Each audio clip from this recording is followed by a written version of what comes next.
Assalamualaikum warahmatullahi wabarakatuh. Nama saya Wulan Novita, absen 19 dari kelas penelitian 1. Di sini saya akan menjelaskan sedikit tentang menghitung uji normalitas menggunakan metode Lilliefors dan SPSS. Sebelum kita menghitung, saya akan menjelaskan sedikit tentang pengertian uji normalitas.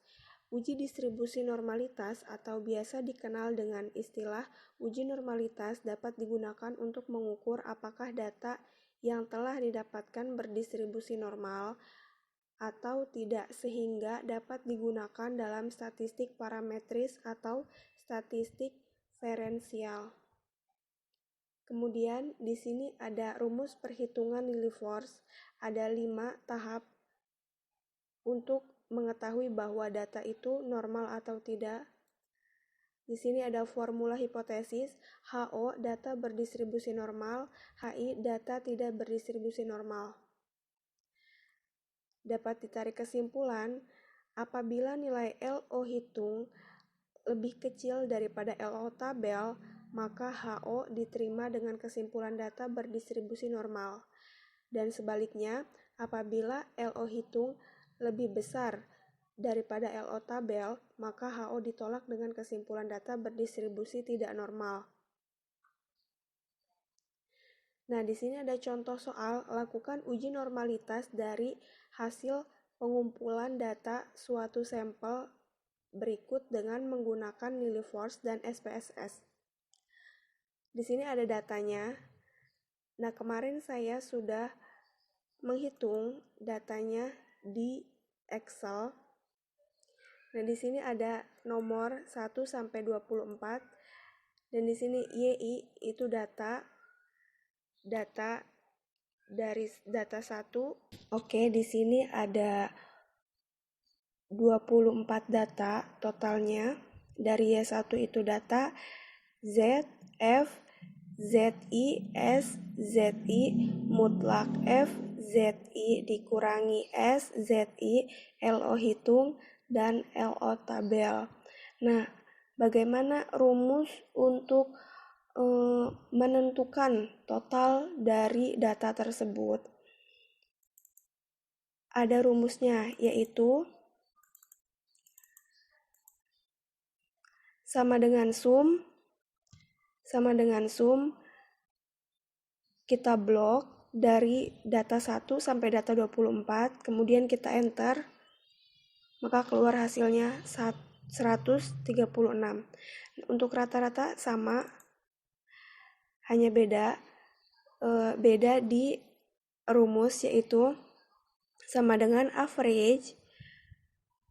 Kita blok dari data 1 sampai 24, kemudian kita enter, kemudian keluar 5,6 sekian. Nah, untuk varian sendiri sama dengan var, sama juga di blok dari 1 sampai ke 24, kita enter, keluar hasil 4,6 sekian. Nah, untuk simpangan baku sendiri kita ambil dari nilai varian, yaitu rumusnya SQRT, kita ambil dari nilai varian, kita enter, keluar 2,16. Nah, bagaimana cara untuk melihat nilai Z atau menghitung nilai Z dengan rumus, yaitu sama dengan data 1 dikurangi rata-rata dibagi simpangan baku.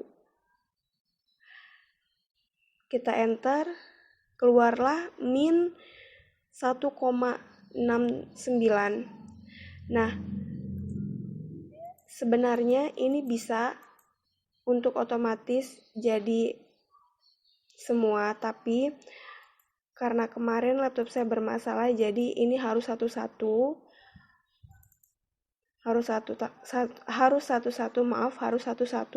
tapi ini rumusnya masih sama.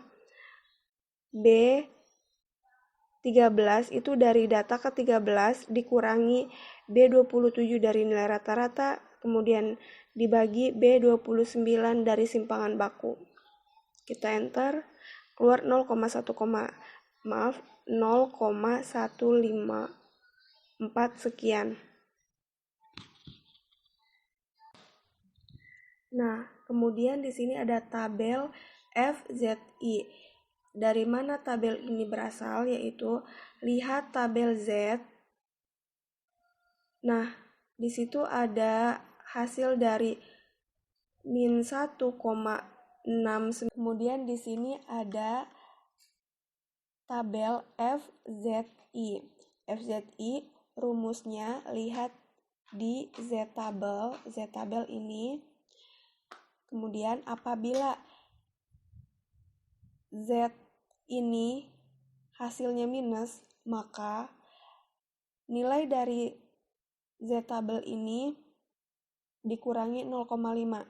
Kita ambil contoh minus 1,69. Nah, kita bisa lihat di sini 1,6. Kita tarik ke samping. Kita lihat atasnya 9, 0,9. Maka kita ketemu 0,4545. Nah, 0,4545 dikurangi 0,5, maka hasilnya adalah 0,0455.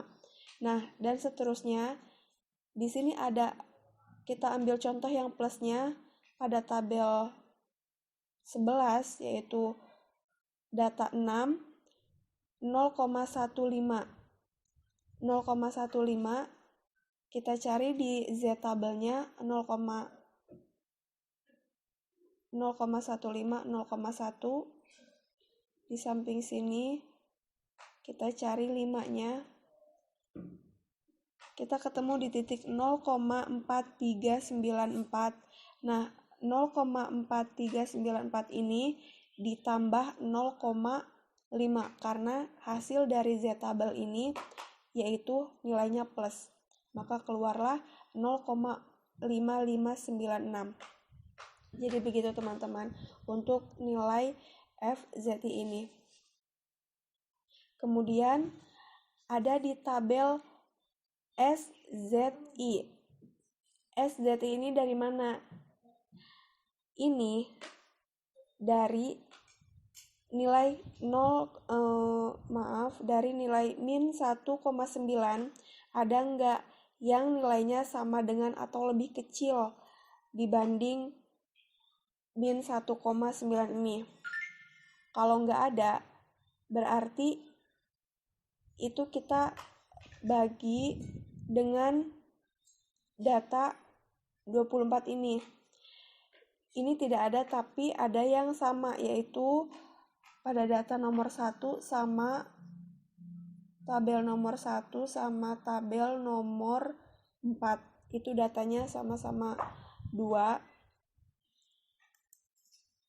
Dan rumusnya sama dengan 2 dibagi 24. Kita enter, keluarlah 0,08.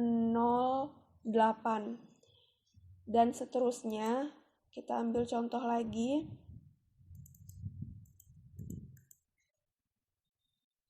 Sama dengan 4 dibagi 24 dari mana? Dari nilai minus 1,2 itu ada yang lebih kecil, yaitu minus 1,69. Itu data dari 2 ini, 2 nomor ini, kemudian dijumlah, ada yang sama nomor 3-nya. Jadi 4 dibagi 24 dari nilai tabelnya. Kita enter, keluarlah 0,16.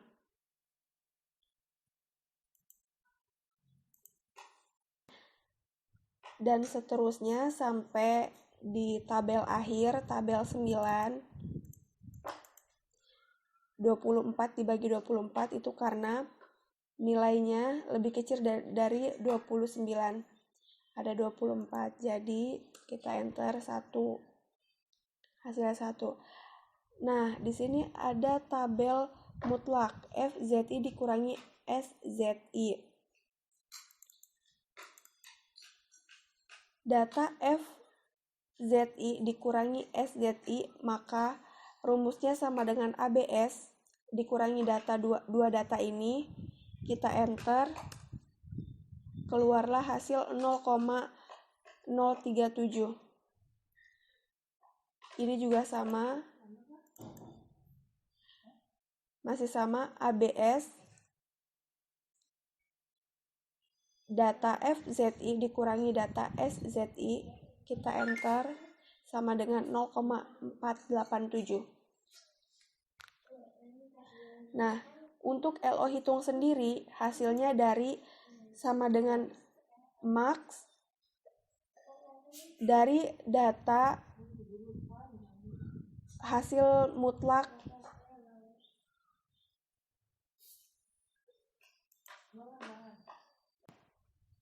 Nah, kalau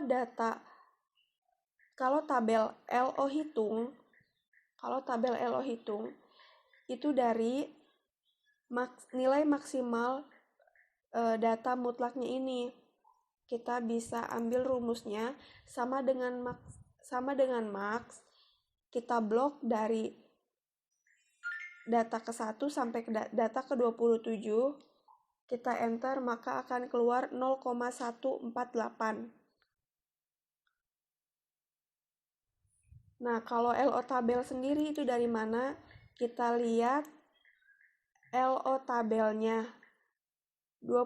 Tabelnya 24, maka kita sesuaikan dengan yang ada di sini 24. Keluarlah 0,173. Dari dua data tersebut, kita bakal ambil kesimpulan LO hitung lebih kecil daripada LO tabel, artinya HO diterima dengan kesimpulan data berdistribusi normal.